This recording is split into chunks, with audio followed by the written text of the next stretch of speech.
seta garabalacha wada gitikim mahawege saprate chelu digile vat reheba difata kan bahari digoma amana raki zero rakina sagole rakina isagafana manabde sana hasa igalifuri haleluya kiaswasi takanati seta gababacha asinage seta garabalacha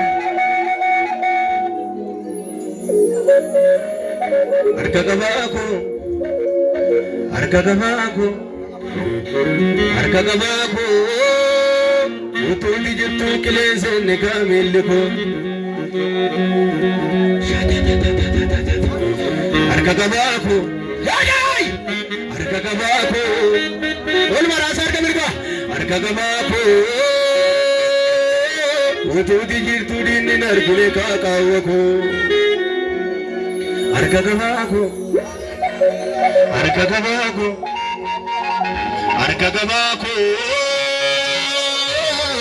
utudi girtudi ninargine ka kullako halo tawalta tambaro tawlfatan nana mabusani yo tabara modwatti namalatani irmi facasani dagai bitabatu tiyana balle sunnati gadifamu nafsi se butuche siturra nadabe makan ke ajajamu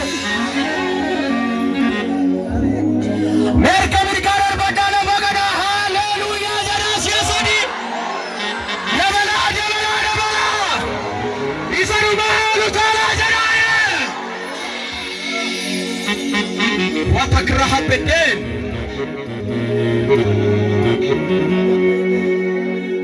hakka keetiin malee hin qabun tureen karaa darba caccabsitee gatte danqaa koosii maaltu dhiba karaa dheerina isaa ilaalee gaafa yaadde eegalma ga'u jabaadhu dhala koonaan jettee kan sitti hirkataniin mirkaa'u asuma mirka mirga hin jiraattu jennaan jiraadheen dachaa salphina koon ulfaadhe ragadee sinkuufu shubbisee mocha gu'ee tureetu mirgisee Fitoin mirgisa maatiin koonuma hundaa quubsa ciiseeran jireenya gadadoo kukkufeera gaarri yaaddoo mee waan isin irraa gufu darbateera Yesuus sirra humnan qabunaan jennaan naaressee akka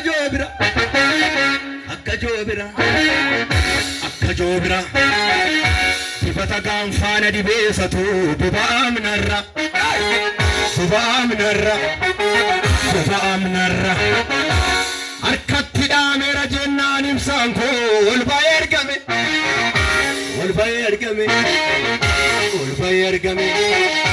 itti cumneerra jennaan balballi koo